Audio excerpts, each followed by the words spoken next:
Good morning, Mega Podlings. It's Crazy Joe. How are you? Welcome to Crazy After Dark. It is Tuesday night. Therefore, it is time to get crazy after dark. So, welcome. Good morning. I see Backwind Forever is here. Hello, Backwind Forever. Good to see you. How's everyone doing? I'm doing fine, Backwind. How are you? Who else is here? I see Backwind chatting. I don't see anyone else. Is anyone else here? Did everyone forget? It's Crazy After Dark? I reminded everyone on the Down to Movie live stream in the morning. And I see Gary is here. Hello, Gary. And Punk Nerd is here. Hello, Punk Nerd. It has been quite an eventful day. I don't know if you guys have noticed, but there has been a lot of movie news, a lot of entertainment, pop culture news just today. Today was crazy with news. So that's cool. We got stuff to talk about. I see Connor is here. Saw on Letterboxd you watched Return to the Batcave and Popcorn reviews. I'll have to write reviews eventually. I might want to watch Popcorn again before I write a review. I'll give you my gut reaction of Popcorn. Popcorn is a lot like Matinee, Joe Dante's Matinee. They're very similar movies. They're both movies that involve a screening of a movie with like a horror movie with props. Like they have the giant mosquito coming down in Popcorn. In Matinee, both movies have the buzzers in the seat and everything. They both kind of are these gimmick screenings of old horror films. One of them is a horror film, one of them is a comedy film, Matinee being the comedy film. I feel like they're very similar, but Matinee is the better movie. Like Matinee is the comedy and Popcorn is the like real horror film, but Matinee just seems to do it so much better, I think. So I guess that's my gut reaction. It's like Matinee with less comedy, but Matinee is much better. That's my gut reaction there. I see Jesse is here. Welcome, Jesse. And Kyle. And oh my lord, Brent right away with the super chat. Thank you, Brent. And thank you for the hot dog. Brent not only gives a super chat, he throws a hot dog in there. So I thank you. And super chat Hippo thanks you. But he is not allowed to eat the hot dog. I'm eating that hot dog. Oh, wait. That hot dog looks like it has mustard on it. I don't care for mustard. You could have the hot dog, super chat Hippo. Besides, he's a hippo. I'm not going to fight him for it. They are dangerous beasts. Noah says, just finished Tootsie for the first time. Fantastic. And now I'm torturing myself with furry vengeance. I'll be honest with you, I never cared for Tootsie. I actually watched it about a year ago when I was homesick from work one day. Well, I guess it would have been more than a year ago because it would have been before I got laid off from my old job.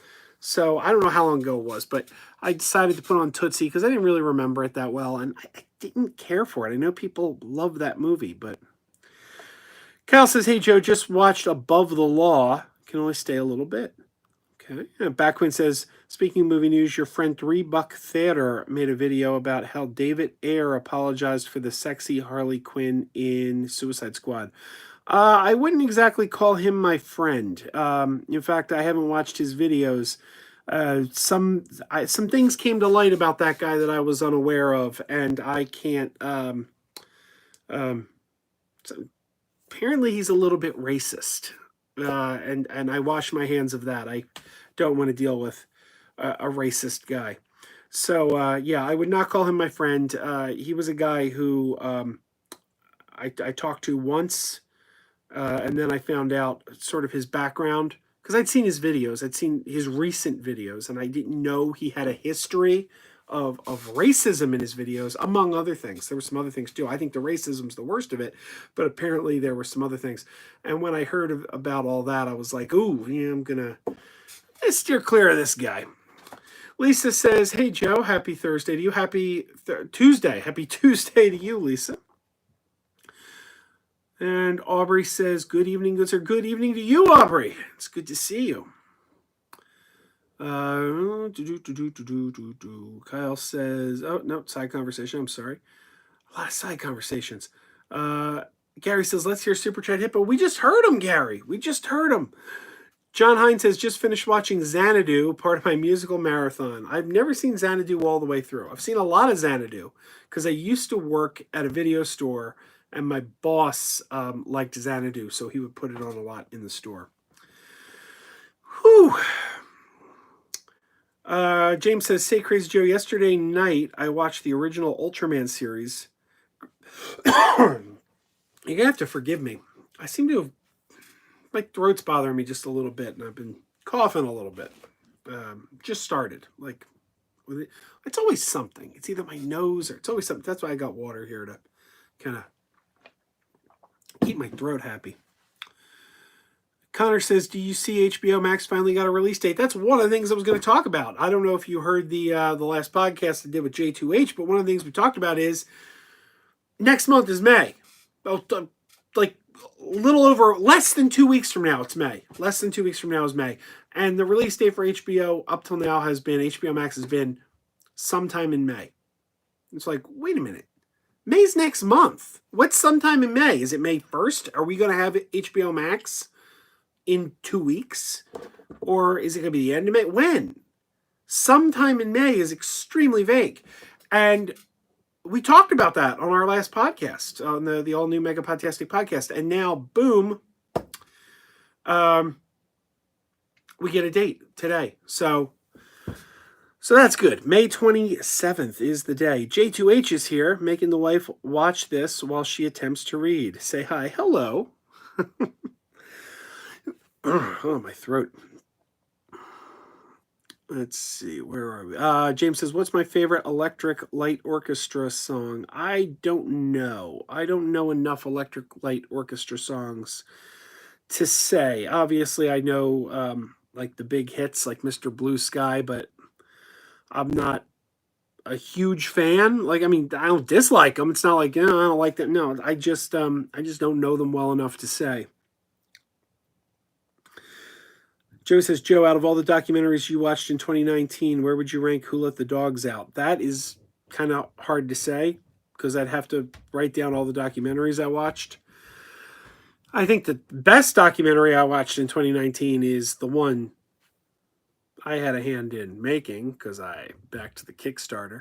Well, actually, that fits two descriptions. There were two documentaries I backed Kickstarters on this year. There was What We Left Behind, the Deep Space Nine documentary, which is probably my favorite.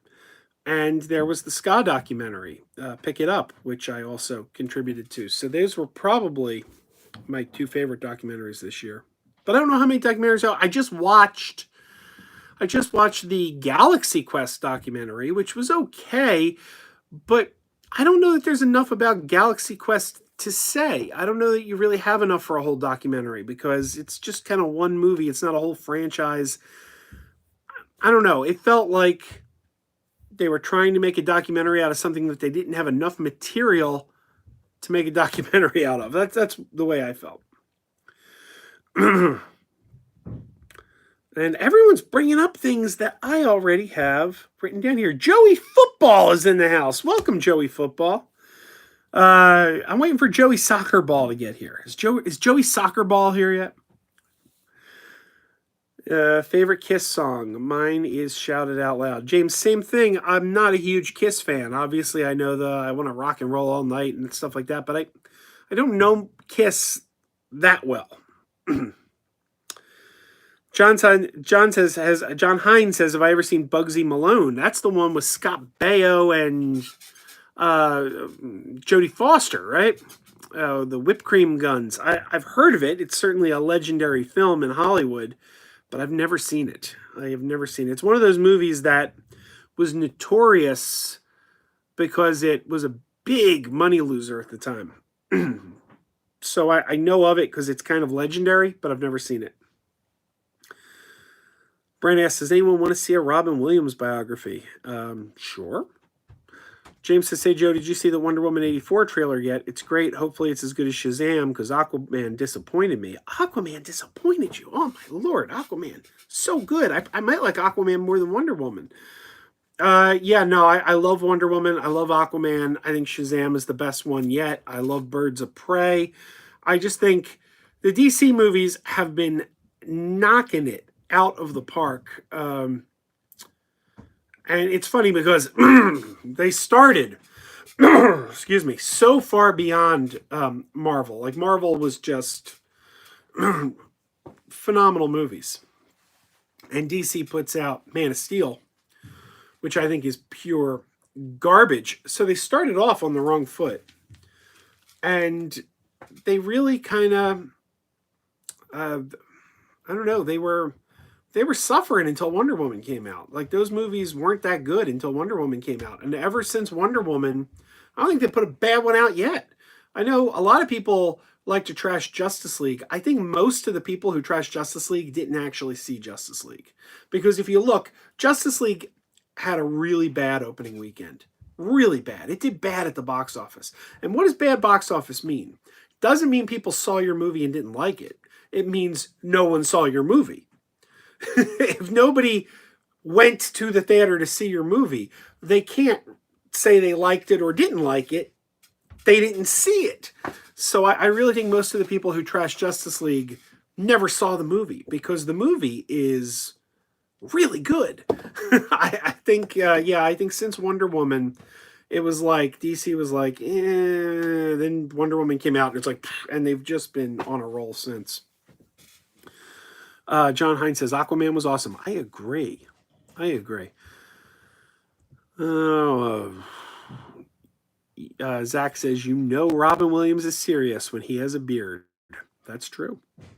Kyle says, hey, Joe, I need to watch Aquaman. I heard it was great. I think I'll watch that tomorrow when I'm done with schoolwork. I don't think you'll be disappointed. Brandon says, after Man of Steel, they could only go up. I agree. I hate Man of Steel. I do not like that movie.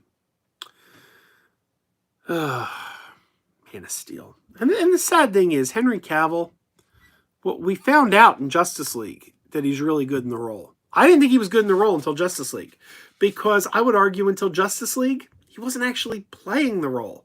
The broody, depressed character we saw in Man of Steel and Batman v Superman, that wasn't really Superman. Superman isn't this broody, depressed guy. That's what Batman is. So I would argue until he got resurrected in Justice League, we never actually saw Henry Cavill play Superman. Then he gets resurrected, and he was smiling, and he was Superman. That's what Superman was. Joss Whedon has such a better understanding of Superman than Zack Snyder does. It's all there is to it. Brent says, watching Alita Battle Angel, anyone else like the movie? I thought it was really good. Martinez, Joe, and Marie loved it. Are they here? Is Martinez, Joe? That was like one of their favorite movies last year. I thought it was pretty good. And I thought the trailers were awful. I didn't want to see it. Like, I had no desire to see Alita Battle Angel because I thought the trailers were terrible. But then I liked the movie. Steven says, hey, Joe, have you seen these movies from the 80s? Solar Warriors and Ghost Warrior. I haven't heard of those, honestly. Gary says, I don't blame anyone who doesn't want to watch a DCEU movie after Man of Steel and Batman v Superman. Well, you say you don't blame anyone. I would blame them based on the fact that they're made by different filmmakers. Like, there's this weird thing people have with brands where people are like, oh, I saw a couple DC movies and I didn't like them, so I don't like DC movies. That's ridiculous. Like, that's absolutely ridiculous because every movie is made by a different filmmaker. Now, the same guy made both Man of Steel and Batman v Superman, but he didn't make Wonder Woman. He certainly didn't make Justice League. I know people claim, oh, well, he made a lot of it. And then, no, that movie just feels like a Joss Whedon movie. You watch it, the dialogue, everything about that movie feels like a Joss Whedon movie. So I really don't think much of what Snyder even shot made it to the final cut of that movie, to be honest with you. But you've got David Sandberg making Shazam. You've got Kathy Yan and the wonderful Christina Hodson made Harley Quinn. You've got Patty Jenkins on Wonder Woman. You've got James Wan on Aquaman. These are very different filmmakers. So, like, a brand isn't going to make a guy's style change. A filmmaker James Wan makes James Wan movies. If you like James Wan, if you like what he did in his horror movies and in his Fast and the Furious movie, you like James Wan's style, you're probably going to like Aquaman. It doesn't matter that it's a DC movie. If it was a Marvel movie, it would be the same thing because James Wan is bringing what James Wan brings to a movie. Same thing with Suicide Squad. So the new Suicide Squad 2. It's being directed by James Gunn. Now, we haven't seen it yet. I can't say it's great. And even the best filmmakers strike out now and then. Spielberg's made a bad movie. You never know. Good filmmakers can make bad movies. But if you like the Guardians of the Galaxy movies over at Marvel, you're probably going to like Suicide Squad 2 because James Gunn is going to do what James Gunn does and make a James Gunn movie. And if you like James Gunn's style, then the brand, the Marvel DC branding, is irrelevant. I don't know. I say this all the time. James says, hey, AJ Joe, ever seen A Trip with My Teacher? It's a decent grindhouse movie. I haven't. Joey says, Marie loved Alita Battle Angel. I didn't know Bambi was in Alita Battle Angel. Bambi is not an Alita Battle Angel. Brent says, but they are both Disney characters. Brent says, does anyone have WWE Network besides me? I do not. I'm not particularly a fan of modern day wrestling. I like the old 80s stuff. Greg says, did you see... Hey, welcome, Greg. Did you see the Kickstarter for Oliver Harper's 80s sci-fi doc? Looks awesome. I haven't. But that sounds like the kind of documentary I want to watch. It sounds like the kind of documentary I would back on Kickstarter in another time. Right now, I'm not exactly in a position to be backing something on Kickstarter, so I won't be doing that. But that's the kind of thing I would back if I were backing something on Kickstarter right now. And I want to see that. I'm going to look. I need to write that down in my notebook. Oliver Harper's 80s sci-fi doc. I see there's a lot in the chat. There were some topics I wrote down here, but I'm trying to answer what you guys are saying. So I haven't really gotten... to hit on any of my topics here. James says, hey, Crazy Joe, I know this is controversial, but what's your thoughts on E.T. on Atari? I know it's infamous, but it's not the worst game ever made. It's actually ahead of its time. I never owned E.T. for Atari. I never owned an Atari 2600 until like the late 80s when I got one at a flea market. My dad wouldn't buy me one. When I was a kid in the 80s, that came out when I was like I was young. I was young when the Atari 2600 came out. So I didn't have any income on my own. It was all depending on what Santa brought me for Christmas or what I got for my birthday, And I wanted an Atari 2600, but my dad wouldn't buy me one. He bought me a Texas Instruments computer that played video games instead. The was it TI-88? You can Google it. I think Bill Cosby did their ads. But, yeah, it was great. The games were great. If we're being honest, the games were probably...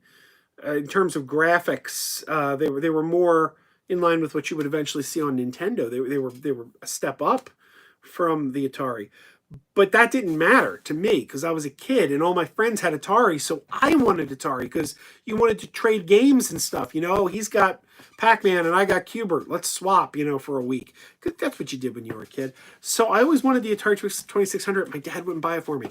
So I have played the E.T. game, but I never owned it. So it was always something I would play at a friend's house and then I would go home. So I never really got very good at it. And I always found it to be an extremely difficult game. But I'm also kind of enamored with it because of its place in history. I find it to be a fascinating game. I actually own a t-shirt. I own an Atari E.T. t-shirt. James says, well, I love Nintendo and Sega. My favorite video game console is the Atari 2600. And I think our good friend, Mr. Greg, is right there with you. Greg from Greg's Game Room. He would agree with you. He is an Atari fanatic. I don't know if the 2600 was his favorite, but I know he's an Atari maniac. In fact, Greg says, I have an E.T. cartridge signed by Henry Thomas. That is awesome. By the way, this past Thanksgiving, the E.T. ad, the E.T. reunion where E.T. came back to Elliot and met Elliot's family. I'm not going to lie, I cried. I cried when I saw that. That was the most moving commercial I've ever seen. Hit me in the heart. Anyway. Bad movie Spielberg made, Gary says. BFG. I haven't seen BFG. I've heard it's a good movie, actually, though. The CGI looks really fake, but I heard it's pretty good. I would go on the record as saying I've only ever seen one Spielberg movie, only one that I would call garbage, and that is Hook. I hated Hook, and I think it's the worst thing he's ever done. And I've never seen a Spielberg movie that I've hated other than Hook. So yeah, Hook is my only bad Spielberg movie, I would say. Where are we here? I'm losing track. Greg says, I haven't. Oh, I already read that. Kyle says, hey, Joe, I'm on Instagram now. I will have to follow you under the same name, Kyle, Steven Seagal fan. How can I find you on Instagram? Let me know. Gary says, Joe, what's your take on release the Snyder Cut? I hope they bury the Snyder Cut in a pit and it never sees the light of day. I have no interest in the Snyder Cut. I don't understand why anybody wants the Snyder Cut. Zack Snyder almost killed DC Comics on film. He did. He almost killed them. Man of Steel and Batman v Superman, that 1-2 punch. And I actually kind of like Batman v Superman. I don't like Superman in it, but I like everything other than Superman in it. Like if I don't know, if that wasn't Superman, if it was like, I don't know, Firestorm or something, Dr. Manhattan, I don't know. If that was another character in that movie other than Superman, I'd be okay with it. But like I said, Zack Snyder does not understand Superman. So I actually like the movie. I just don't like Superman in it.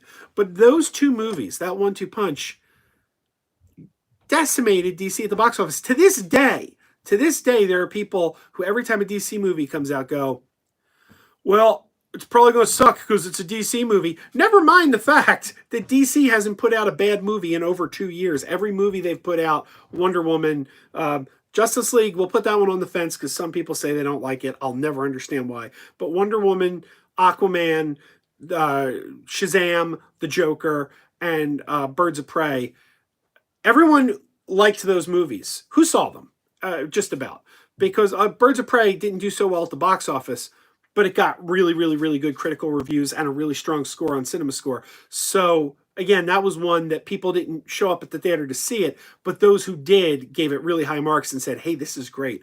And I think everyone who didn't see it is starting to catch up now because it's streaming on digital, and now people are watching. It's Solo all over again. People didn't go see Solo, then it hit Netflix, and people were like, I watched Solo on Netflix. That was really good. And it's like, yeah, you should have seen it. We could have gotten a Solo too if you actually bought a ticket. But anyway, I'm ranting.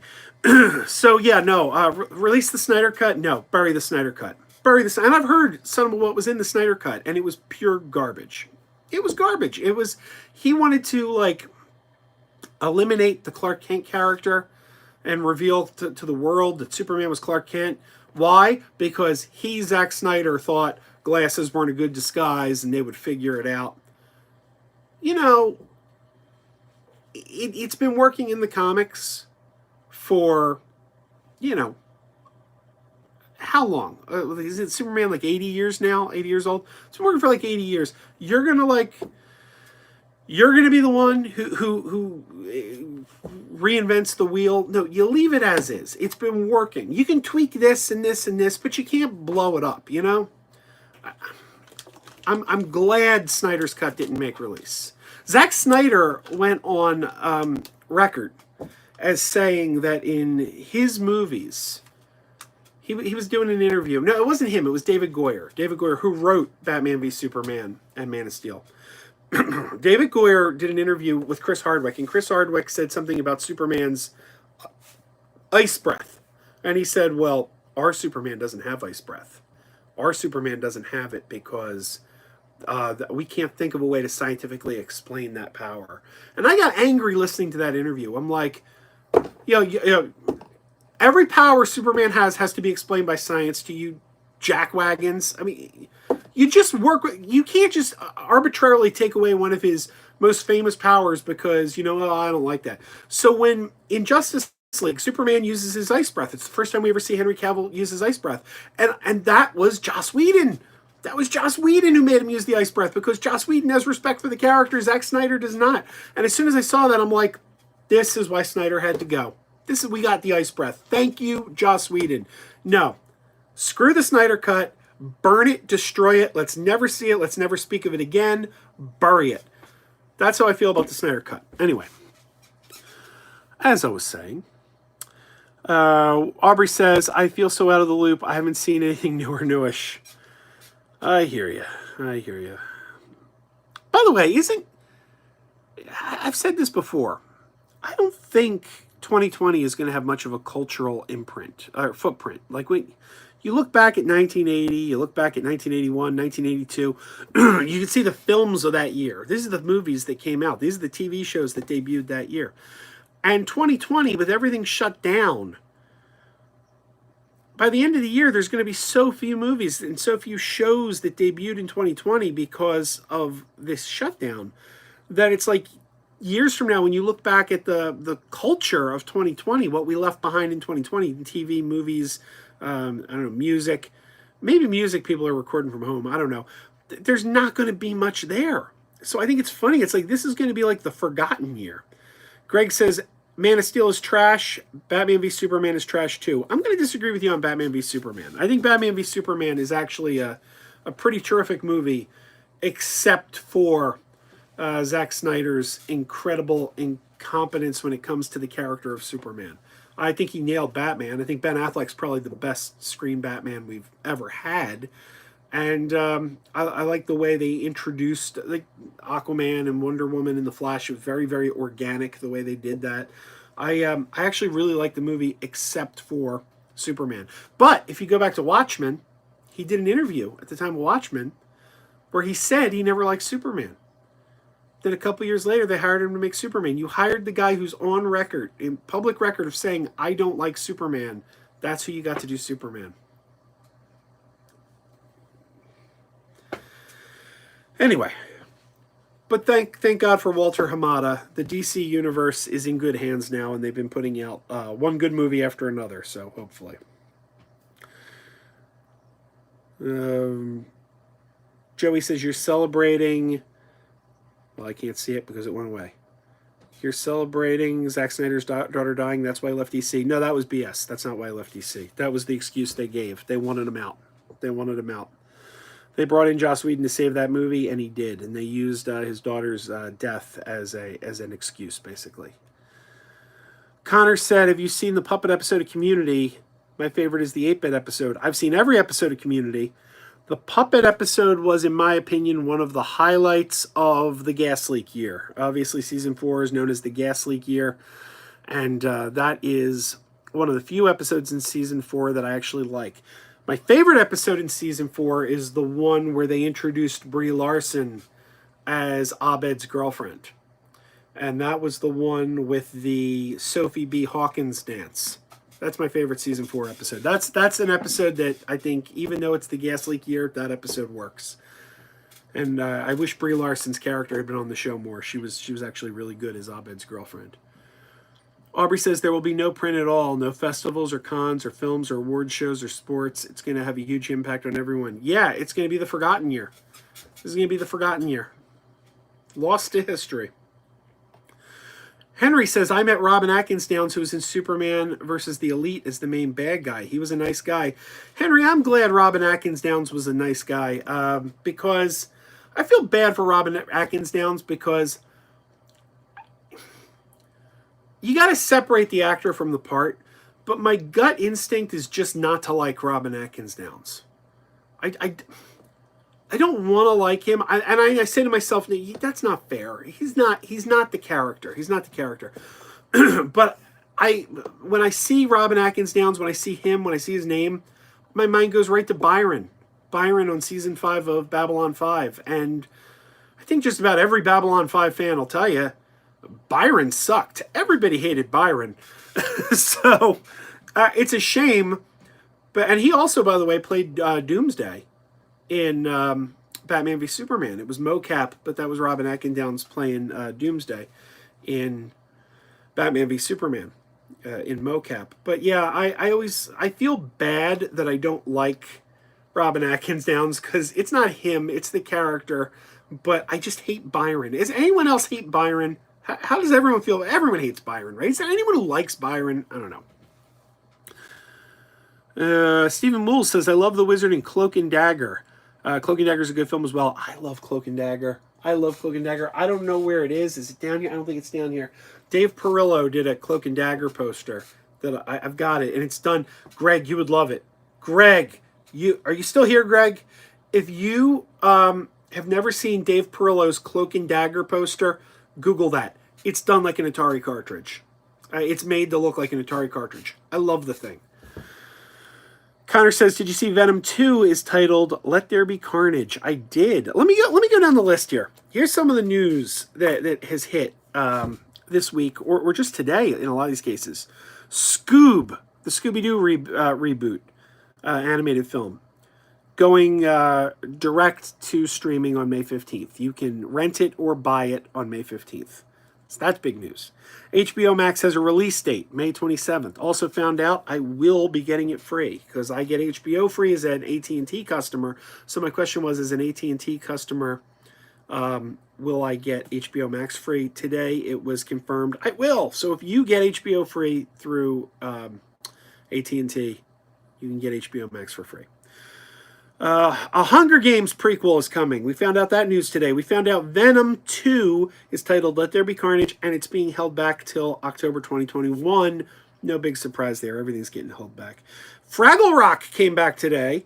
Apple TV's got new Fraggle Rock bits called Fraggle Rock Rock On. They're shorts. Unfortunately, only 2 of the original puppeteers came back. That's Karen Prell as Red and Dave Goelz as Boober. And Dave Goelz is not even the puppeteer of Boober anymore. He's listed as the voice of Boober. So they have someone else puppeteering Boober, and Dave Goelz is just dubbing in the voice. So, but no, I mean, Jerry Nelson, who played Gobo, has passed away, unfortunately. And Steve Whitmire, apparently the guy can't get a break. He was fired by Disney as Kermit. He was fired by Sesame Workshop as Kermit. And now apparently the Hensons don't even want him as Wembley either. So I like the guy. I've met the guy. He's a nice guy, and he just can't seem to get a break.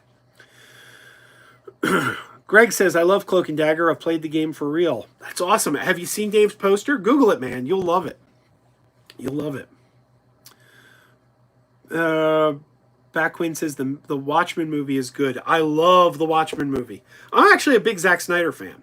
All this trashing of Zack Snyder I'm doing, I'm actually a big fan of his. I just don't think he's right for Superman. He doesn't understand Superman. He doesn't understand that character. That character was not a good fit for him. I love his remake of Dawn of the Dead, which was written by James Gunn. So you got Guardians of the Galaxy and Zack Snyder, James Gunn and Snyder together. James Gunn wrote the script, Zack Snyder directed it. I love that movie. I like the 300. I love the 300.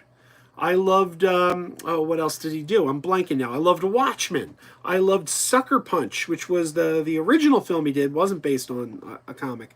I really enjoyed that movie. So yeah, I never saw the animated Owl movie he did, like the Guardians of Googly or whatever it's called. Never saw that. But I really like Snyder, with the exception of what he's done with Superman. Henry S. says, Cloak and Dagger comics were always the junk boxes of the comic shop. Well, Henry, we're not actually talking about the comic book Cloak and Dagger. I know there's a comic book Cloak and Dagger. There's even a TV series of it.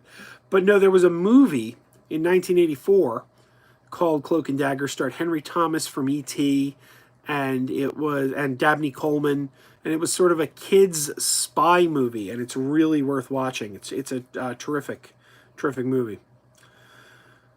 Backwin says, speaking of Cloak and Dagger, has anyone seen the show based off of them? Yeah, and again, the show is based on the comic book, not the TV show. Greg says, what? New Fraggle Rock? Oh my God. Yes, and it's entertaining. I liked it. There's only one so far. It's going to be, I think, new episodes every Tuesday, I believe. But it looks like it was thrown together. It looks like it was really, really thrown together quickly in response to social distancing, because the Fraggles are obviously green screened, like they're not on a set.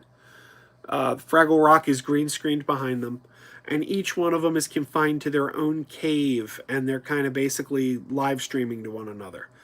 So I get the sense that maybe Apple TV's like, oh crap, we had to shut down production on some of our shows. What are we going to do? And they called the Hensons, and the Hensons threw this together because there was no press. Like, I did Google searches for it, and they all popped up. The first episode popped up today, and all the press popped up today. So they must have like just tossed this together. And it's 5-minute shorts. They're only 5 minutes each. But it's great to see the Fraggles again in new content. I'm hoping if it's popular, maybe when this social distancing thing is over, maybe they'll bring the show back proper. And the new Puppeteers are pretty good. The new Wembley is not bad, and it's John Tartaglia is the new Gobo. He's the creator of the show Johnny and the Sprites, Splash and Bubbles. He's worked on Sesame Street. Punk Nerd says, Warner Archive just partnered up with me. Funny, because Mill Creek has been ignoring me. Well, I also think Mill Creek's out of the office right now because of the social distancing. Joey says, did you see my comments on your Trolls World Tour video? I can't remember. I'd have to take a look. Where are we? Connor says, I'm kind of excited for the new Scoob movie. I have a lot of problems with the new Scoob movie. I actually think the trailer looks pretty entertaining. It looks like it's going to be a pretty good movie. It really does. But it's again one of those movies where I just don't like what went on behind the scenes. They fired everybody. The entire voice cast who's been doing the voices of these characters for years. They fired all of them except Frank Welker as Scooby, which is really weird because if you watch the trailer, Scooby doesn't sound right either. I don't know what Frank Welker's doing, but he doesn't sound like... So it's the real voice of Scooby-Doo, but he doesn't sound like Scooby-Doo anymore. I don't get it. Frank Welker doesn't sound like Frank Welker's Scooby in this trailer. But all the other voices were fired so they can get, like, I guess, bigger celebrities. And Matt Lillard, who's been providing the voice of Shaggy for years now, found out that he wasn't doing the voice of Shaggy in the new movie on Twitter when they announced the cast. So they didn't even have the decency to call him. He found out through a tweet that he wasn't the voice of Shaggy anymore. And I don't know, that's not cool. That's really, really crappy way to treat the guy, I think. So, I don't know, I think the movie looks good, but it's... Greg says, okay, it's time. Name a perfect movie. I already did this on your Instagram. Obviously, I would naturally say Back to the Future, but someone on Instagram had already said Back to the Future. So I said The Dark Crystal. The Dark Crystal is my choice. Lisa says, I don't get the attitude Sesame, Disney, and Henson have towards Steve. Well, Sesame, I understand what happened with Sesame. I get that. Steve Whitmire told me. He flat out told me at a convention. It was a cost thing. It was a cost thing. He only did one character on the show. He did Ernie. That was it. That was it. So he lives in Georgia. They would have to fly him up, put him up in a hotel, I guess, for a week or so while he shot all the Ernie bits, and then fly him back. Whereas, you know, the Leslie Rudolph and Eric Jacobson and all them, they do multiple characters, and they live in New York, and they work throughout the whole season. They don't just work one week a year, because Ernie is, you know, they pretty much only use Ernie in little bits and pieces here and there. He doesn't usually take part in the street stories anymore. So Whitmire said they were looking to save money because you know, HBO basically saved Sesame Street. Sesame Street was really, really hurting for money, and they had to cut costs. So they let go a bunch of actors. They let go Roscoe Ormond and Emilio Delgado, who was Luis, and Bob McGrath.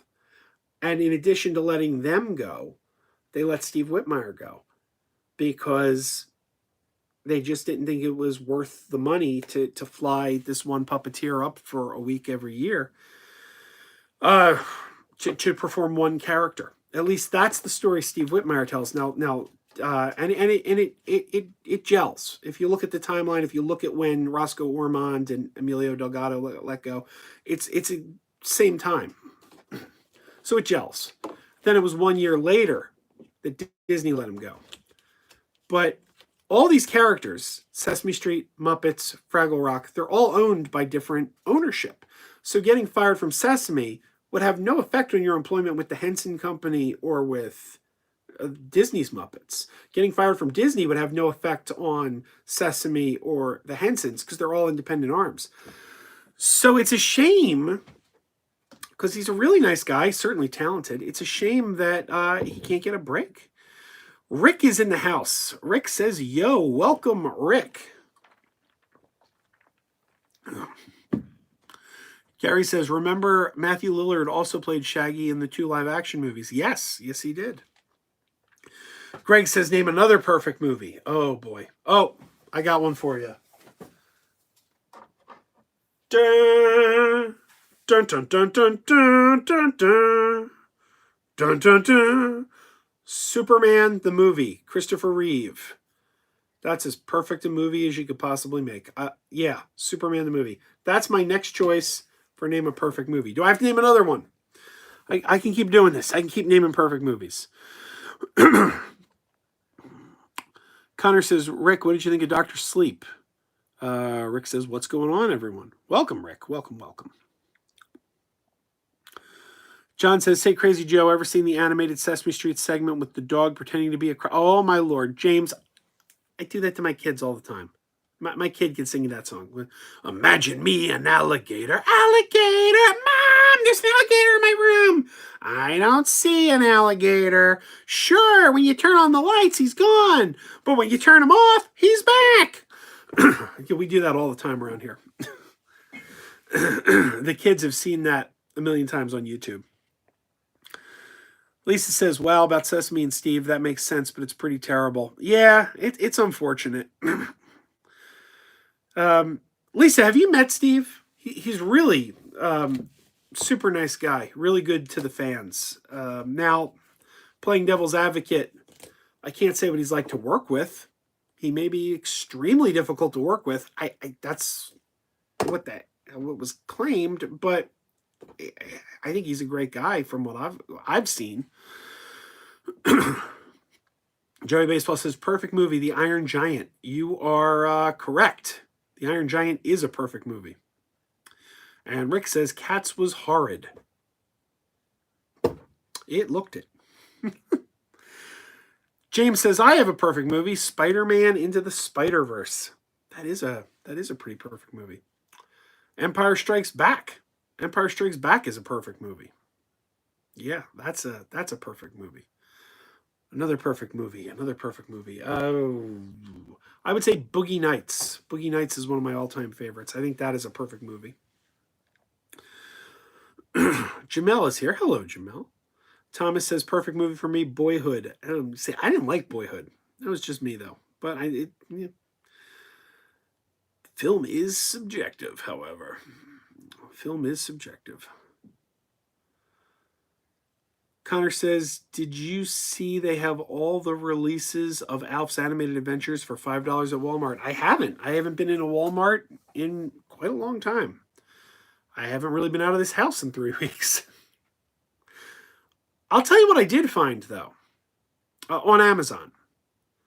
I was looking through Tubi, Tubi TV.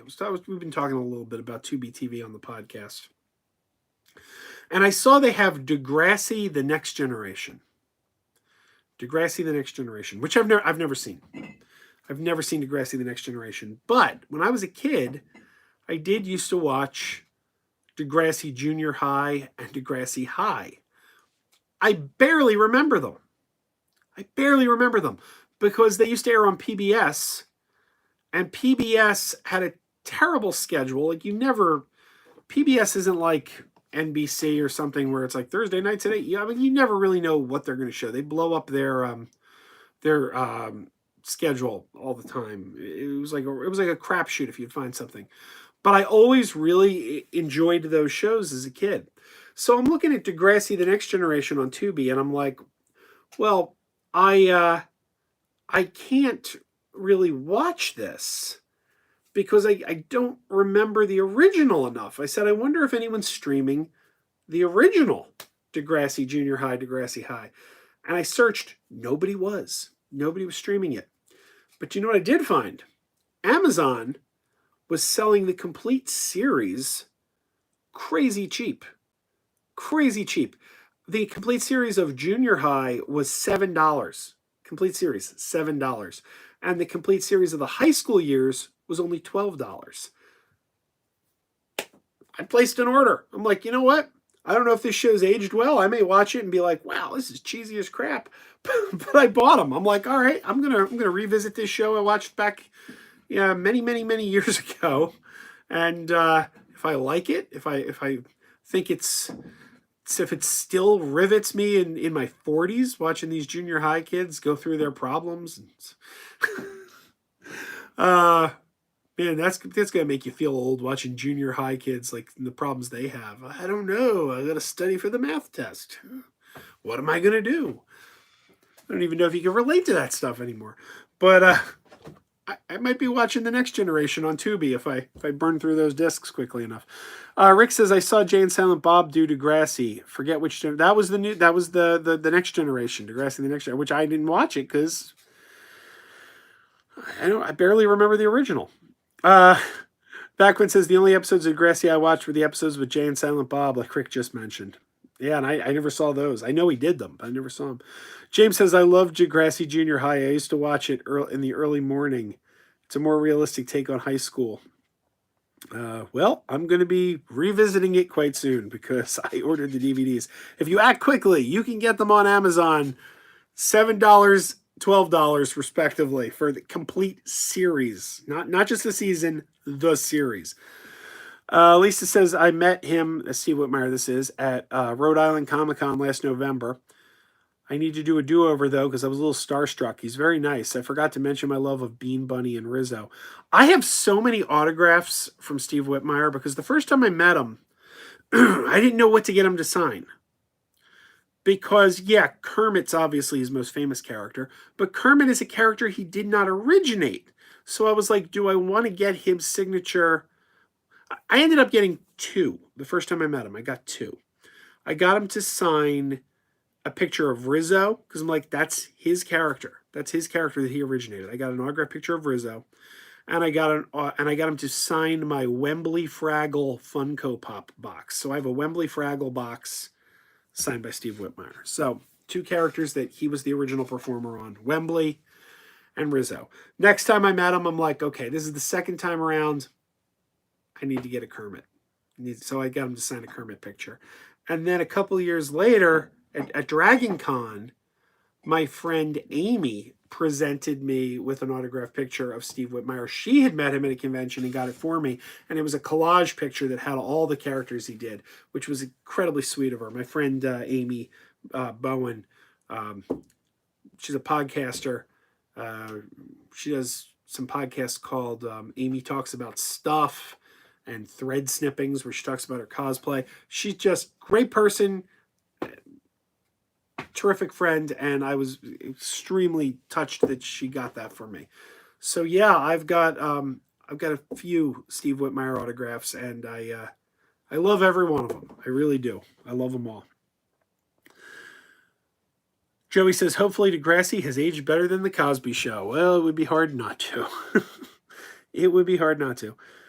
By the way, if I'm looking in the chat and I see an @ I'm just skipping it because I'm thinking, well, it's a side conversation, so I don't want to come in half a side conversation. So, James says, did you know that Jughead from Archie had a Sesame Street sketch? Pink Panther had one too. I vaguely remember those. Aubrey says, gotta go. Everyone have a great night. Joe, always a pleasure. Always great having you here, Aubrey. We appreciate it. Joey says, ever since the shutdown, prices on Amazon have been fluctuating like crazy. 1 second a product is $10, and 2 hours later it's $40. And their Prime delivery isn't what it used to be either because they're only delivering essential products. But that's okay. I can wait. But I couldn't pass it up at that price. It was just so cheap. J2H says, by the way, my wife said she'll never forgive you for getting that fillet of fish jingle stuck in both of our heads for the last week. Give me back that fillet of fish. Give me that fish. That is the greatest commercial ever made. The fillet of fish commercial. There's so much happening in that commercial. If you stop and analyze that commercial, there's so much happening there. Because the one guy comes into the other guy's garage, okay? And the guy's sitting there, he's eating his fillet of fish sandwich, and the fish on the wall starts singing, give me back that fillet of fish, give me that fish, give me back that fillet of fish, give me that fish. And the guy who comes into the garage looks puzzled. Like, what is happening? What is happening? And the guy eating the sandwich just kind of shrugs and's like this is something that happens. This is what happens around here. But then we get to the second line of the song and things take a turn. And the fish says, what if it were you up on this wall? If it were you in that sandwich, you wouldn't be laughing at all. But neither of the guys were laughing. Neither of the guys were laughing. And if he was on the wall, how could he be in the sandwich? So the song doesn't even make sense.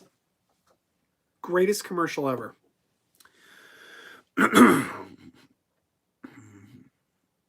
James says, name the company by its slogan, making it great. I don't know. I don't know that one. Was that an old Burger King? I don't know. Wendy's, maybe? Gary says, Joe, do you know what was an underrated superhero show? Spider-Man, the new animated series. I'm staring at the DVD. It's right here. Hang on. This is gonna screw things up here.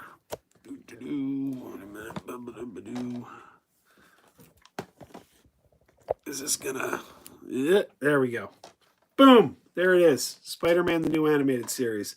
I picked this up at Dollar Tree. Because it's the whole series. And I already owned it. And I thought, wow, I should buy that because it's an underrated series and I already have it. And we should do some kind of giveaway for it. It's not a great prize because it's from Dollar Tree. I only paid $1 for it. It's not like it's something super valuable. But it's every episode of this MTV series. And I thought I would do a giveaway for it. And maybe we will. But not until this pandemic's over because right now, I'm not going to the post office. So if any of you want it, I ain't shipping it to you. Until this is all over. When this is all over, maybe we'll do that. If people want to have a contest for the Spider-Man series, we can do that. I really need a cough drop, and the cough drops are on the other side of the room. But we've only got 5 more minutes to go, so I will power through. Let me get a little more water here. James says, name the company. Celebration of Food. Was that Chi-Chi's? I want to say Chi-Chi's.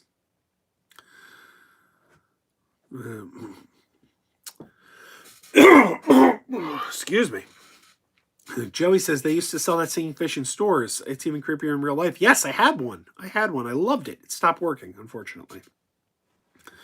James says Pizza Hut. Oh, Celebration of Food was Pizza Hut. I thought it was Chi-Chi's. James says, Joe, ever seen the Sesame Street sketch for the animal elevator countdown? I don't remember that one. Lisa says, I should send this chat to Steve Whitmire on Instagram and ask if his ears were ringing tonight. I'd prefer if you don't. I'd prefer you don't because I really like Steve. And I don't want him getting mad at me. I don't know that he would, but I did say, I don't know. I try to play devil's advocate when it comes to Steve Whitmire because my experiences with him were good. And I think he's a great guy and I think he's a great performer. But I also don't know what happened on that set. So I try to play devil's advocate and I don't know. I don't want to offend Steve because I think personally my experiences with him have been great. So yeah, anyway. John says, this can't be ending. I feel like we're just getting started. It's been like an hour, John. And we got to record the podcast. We got to J2H and I, as soon as this is done, we got to hop on the old computer and start recording Friday's podcast that will be available wherever you get podcasts this coming Friday. Whether it be Apple Podcasts or Spotify. We're on Spotify. We're on iHeartRadio. We're on Stitcher. And you can even say to your Alexa, "Hey Alexa, play the Megapodtastic podcast." And Alexa will play it for you. Lisa says, "Get a cough drop, sir. We'll forgive you." Only 5 minutes. Only 5. I can go 5 minutes. Connor says, "I looked for that Spider-Man DVD at every Dollar Tree in my area and could not find it." Well, you know what, Connor? This one could be yours. This one could be yours. We will see. J2H says we're on Podbean as well. I'm not familiar with Podbean, but apparently we're on it. Thomas says, "I gotta go. Stay safe." Thank you for coming, Thomas. We appreciate it. Hey, J2H, did I just turn your Alexa on when I said that? Let me see. Let me see if I can turn Jacob's Alexa on. Alexa, play Megapodtastic podcast. How high does Jacob have his volume? Did I turn your Alexa on? Come on, J2H, did I do it? Did I turn your Alexa on? I can't blame your Alexa. This is a sexy voice. I'm going to turn my Alexa on. Oh, yeah. Yeah. Anyway. Actually, making it great as Pizza Hut. A celebration of food is Chi-Chi's. I had it right. It was Chi-Chi's. Jacob's in a different room. I bet I would have gotten your Alexa if I was in the right room. Lisa says, "I wouldn't send it to Steve. Just joking. I get it." I also want to get Steve on the podcast. I really want to have him as a guest. I got to re-release my Marty Robinson interview on the podcast because, I cleared out all the old podcast episodes for reasons. And I do have reasons. That wasn't some arbitrary decision. But a lot of the good interviews I do want to get back out on the feed again, and that's one of the big ones. I'm thinking I should wait a little, though, because I just released the Leslie Carrera Rudolph episode. I don't want to release, 2 Sesame Street interviews too close together, so maybe I'll wait a couple months on that one. Joey says, "I was shocked to learn you don't put ointments on your burgers." Yeah, no. I don't know anyone who puts ointment on their burgers. I know people who put ointment on their butt, but not their burgers. Punk Nerd says, "I want that DVD. I need Dollar Tree DVDs. When they went to Vegas, there were none." Punk Nerd says, "Can I be on the podcast?" Perhaps one of these days we can do it. We gotta get Rick on the podcast. Rick, you want to be on the podcast tonight, Rick? We're recording it in a couple minutes. If you want to do it, you let me know. Rick is triggered. James says, "Favorite potato chip brand? Mine's is Lay's. Hers. I'm going with hers. Hers is my favorite potato chip." Rick is in bed already. That's all right. It makes it all the more sexy. In bed with Rick. Ooh, yeah. Ooh.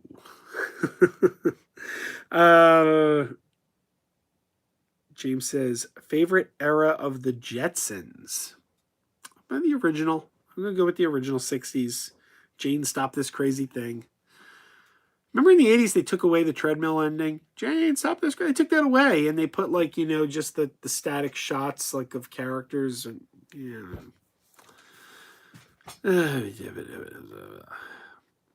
Gary says, "Joe, will you re-release the Alf interview?" Oh, absolutely. Absolutely. But the Alf interview is still available on the YouTube channel. The podcast came down, but the YouTube channel is still up there. Connor says, "Thoughts on the Jetsons Flintstones movie?" I never thought it was. I liked the Jetsons the movie a lot better, quite frankly. James says, "Favorite Scooby-Doo era, Joe?" I always liked the 80s stuff, when Scrappy was there. I always liked that. I always liked the last one. The last run of the original series, 13 Ghosts. The 13 Ghosts of Scooby-Doo, the one with Vincent Price. Vincent Price was with them. I always liked that one. Funny story, by the way. My daughter was having show and tell at school. It's all video because they're home. But the teacher, Zoom, they use Zoom and they have conferences with the class. So the teacher told the class, you have to have something that starts with the letter V for show and tell. Find something that starts with the letter V. So as a joke, I said, oh, well, you can show a picture of Vincent Price. Kira's 4. She doesn't know who Vincent Price is. She's got no idea who Vincent Price is. So my wife just rolled her eyes and was like, yeah, we're not doing a picture of Vincent Price. She's like, we can use your Vampirina doll. Vampirina is a cartoon on the Disney Channel. And Kira said, no, I want to do what Daddy said. She doesn't know who Vincent Price is. So a day passed. And you would think, she's going to forget. Christine gets the Vampirina doll out and goes, here you go for your project. Here's your V. No, I want what Daddy said. I want what Daddy said.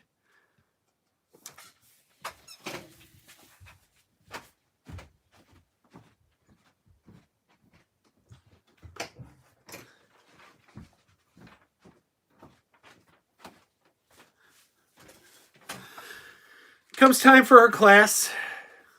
Teachers calling on kids, see what they have. What do you have? I got this. I got... Kira, what do you have? And Kira, we taught her his name. Kira went, Vincent Price. Teacher just about died. A 4-year-old holding up a picture of Vincent Price. And she goes, very good, Kira. And who's Vincent Price? And she said, an actor. So this week, she needs something that starts with a W. And my wife said, oh, well, you can show a waffle. You can use a waffle for your W. And I said, or a picture of Walter Matthau. And Christine said, no, stop it. But I thought that would be hilarious that this week it happens again. Walter Matthau. It would have made me laugh. And I tell you, the teacher did not expect it. The teacher was not expecting a 4-year-old to pull up a picture of Vincent Price. So I was quite happy. All right, guys, it is 10 o'clock. I got to go over there and do the podcast. And John Hines says, show a picture of Willie Tanner. That would be awesome. That would be awesome. I got to go do the podcast. Oh, by the way, Aubrey, have you tried the Alexa? Have you tried listening to the podcast on the Alexa? Did it work for you? Because I see that Aubrey is back. But yeah, no, I do have to wrap this up and go over there and record the podcast. But now I'm waiting to see if Aubrey got it to work on her Alexa. Lisa says that Vincent Price picture is awesome. Kira wins show and tell. Good night, Rick. Good to see you. And Gary says, stream ending joke. What type of bear is the most condescending? A panda. Okay, that's pretty good. That's pretty good. Aubrey says, I tagged you in an Insta post. Ooh, I must have missed that one. I'm going to have to go look for it. All right, guys. I got to go. We got to record a podcast. Keep wearing those pajamas.